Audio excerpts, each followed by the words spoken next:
കുറേ ദിവസത്തിന് ശേഷം ഞാൻ എൻ്റെ ഫ്രണ്ട്സിനെ കാണാൻ പോവാണ് കേട്ടോ. എപ്പോഴും നാട്ടിൽ വരുമ്പോൾ മീറ്റ് ചെയ്യണമെന്ന് പറയെങ്കിലും ഇപ്പോഴാണ് ഒരു ചാൻസ് കിട്ടിയത്. ഇതെൻ്റെ പ്ലസ് ടുവിലെ ക്ലാസ്മേറ്റ്സ് ആണ് കേട്ടോ. ഫ്രണ്ട്സോ സിസ്റ്റേഴ്സോ കൂടെ ഉണ്ടെങ്കിൽ കുട്ടൂസിനെ അവരങ്ങ് ഏറ്റെടുത്തോളും. എല്ലാവരെയും ഒന്ന് കാണാൻ വേണ്ടിയിട്ട് ഞാൻ എൻ്റെ പോക്ക് ഒരു ദിവസം കൂടെ എക്സ്റ്റെൻഡ് ചെയ്തതാണ്. ശരിക്കും ഞങ്ങൾ നാട്ടിലുള്ളവരും ഇല്ലാത്തവരും ആയിട്ട് ഒരു 7 പേരുണ്ട്. എല്ലാവരും ഒന്ന് കാണാൻ പറ്റിയില്ലല്ലോ എന്നുള്ളൊരു ചെറിയ വിഷമമുണ്ട് കേട്ടോ.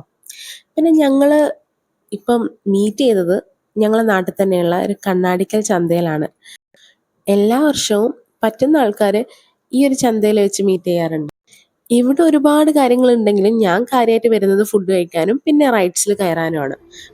എത്ര ദിവസത്തിന് ശേഷം കാണുകയാണെങ്കിലും ആ ഒരു ഗ്യാപ്പ് കാണുമ്പോൾ ഫീൽ ചെയ്യാറേ ഇല്ല കേട്ടോ. ആദ്യമായിട്ടാണ് എനിക്ക് ഇത്രയും ദിവസം നാട്ടിൽ കിട്ടുന്നത്. എപ്പോഴും നമ്മളെ സ്നേഹിക്കുന്ന കുറച്ച് ആൾക്കാരെ കാണണമെന്നും അവരുടെ കൂടെ ടൈം സ്പെൻഡ് ചെയ്യണമെന്നും നമ്മളും അവർ തിരിച്ചും ആഗ്രഹിക്കുന്നുണ്ടെങ്കിലും 1-2 ദിവസത്തെ ലീവിന് വരുന്ന സമയത്ത് പ്രയോറിറ്റി കുട്ടൂസിൻ്റെ 2 സൈഡിലെ ഗ്രാൻഡ് പാരൻസിനാണ് കൊടുക്കാറ്. അതുകൊണ്ട് എവിടെയും പോകാൻ നിൽക്കാറില്ല. കാട്ടിക്കൂട്ടലുകളില്ലാതെ നമ്മളെ സ്നേഹിക്കാൻ ആൾക്കാരുണ്ടാവാന്ന് പറയുന്നൊരു ഭാഗ്യമാണ്. ഞാൻ വിചാരിച്ചു ഈ ഒരു പ്രാവശ്യം എല്ലാവരുടെ അടുത്തും കുറച്ച് ടൈം സ്പെൻഡ് ചെയ്യാൻ.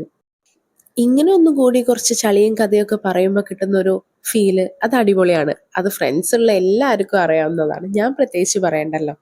എത്ര തന്നെ സ്ട്രെസ്സിലായാലും നമ്മൾ അതൊക്കെ മറന്ന് ഭയങ്കരമായിട്ടൊന്ന് റീചാർജ് ആവുന്ന മൊമെൻ്റാണ്. ഇങ്ങനെയുള്ള ബന്ധങ്ങൾ നമ്മൾ ഒരിക്കലും നഷ്ടപ്പെടുത്തരുത്. ലൈഫിലെ കുറച്ച് തിരക്കുകൾക്കിടയിൽ ഞാൻ കുറച്ച് മാറി നിന്ന് പോയെങ്കിലും ഇതിനൊരു വാല്യൂ മനസ്സിലാക്കിയപ്പോൾ ആ മിസ്റ്റേക്ക് ഇനി ആവർത്തിക്കാതിരിക്കാൻ ഒരു എഫേർട്ട് ഞാൻ എടുക്കാറുണ്ട്. മിസ്റ്റേക്സ് ആർക്കല്ലേ പറ്റാത്തത്? നമ്മളോട് സ്നേഹമുള്ള ആൾക്കാർ അത് മറന്ന് നമ്മളെ പഴയ പോലെ വീണ്ടും സ്നേഹിക്കും. ചിലപ്പോൾ നമുക്ക് നല്ലത് മാത്രം കിട്ടിക്കൊണ്ടിരിക്കുമ്പോൾ നമുക്കതിൻ്റെ വില മനസ്സിലാവണം എന്നില്ല. പക്ഷേ വൺസ് ഒരു ഫേക്കായിട്ടുള്ള സ്നേഹം നമ്മൾ അറുത്ത് മുറിക്കാൻ പറ്റാത്ത തരത്തിൽ നമുക്ക് എക്സ്പീരിയൻസ് ചെയ്യേണ്ടി വരുമ്പോൾ അപ്പോൾ ആ ഒരു മൊമെൻറ്റിൽ നമ്മൾ ഇങ്ങനെയുള്ള റിയൽ സ്നേഹത്തിൻ്റെ വില ശരിക്കും മനസ്സിലാക്കും. പിന്നെ ഈ ഒരു തോണിയിൽ എൻ്റെ കൂടെ ഉണ്ടായിരുന്ന എല്ലാവരും കയറിട്ടോ. ഞാൻ കുട്ടൂസ് ഉള്ളതുകൊണ്ട് ആദ്യമേ റൈഡിലൊന്നും കയറാൻ പറ്റൂല എന്നുള്ളൊരു മൈൻഡ് സെറ്റാക്കിയതുകൊണ്ട് എനിക്ക് അവിടെ എത്തിയിട്ടും അതിനൊരു മൂഡുണ്ടായിരുന്നില്ല. അല്ലെങ്കിൽ ഒരു റൈഡിനെങ്കിലും കയറാതെ വരാത്ത ഞാനാണ്.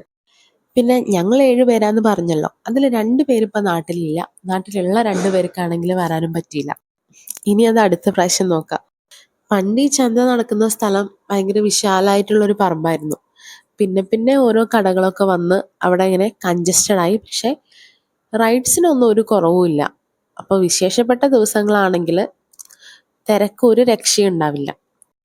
പിന്നെ എന്താ, എൻ്റെ ഈ ഒരു ഫ്രണ്ട് അശ്വതിയുടെ വീട്ടിലൊന്നും കയറിയിട്ടാട്ടോ ഞങ്ങൾ തിരിച്ചു പോയത്.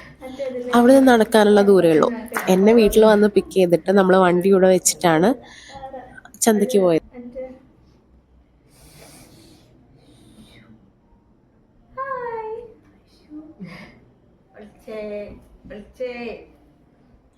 കുട്ടൂസിന് വലിയ പരിചയക്കേടൊന്നും ഇല്ലാത്തതുകൊണ്ട് പ്രശ്നമൊന്നുമില്ല.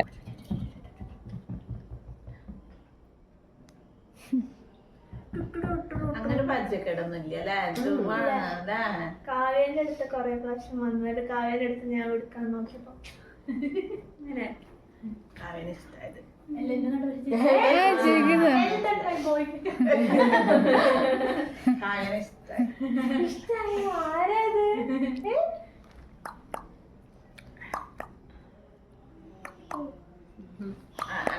ഉറങ്ങിയിട്ടപ്പോഴാണല്ലോ ആക്റ്റീവായ. പിന്നെ എവിടെയും തങ്ങിയില്ല. അധികം ലേറ്റ് ആവുന്നതിന് മുന്നേ വീട്ടിലേക്ക് പോയി.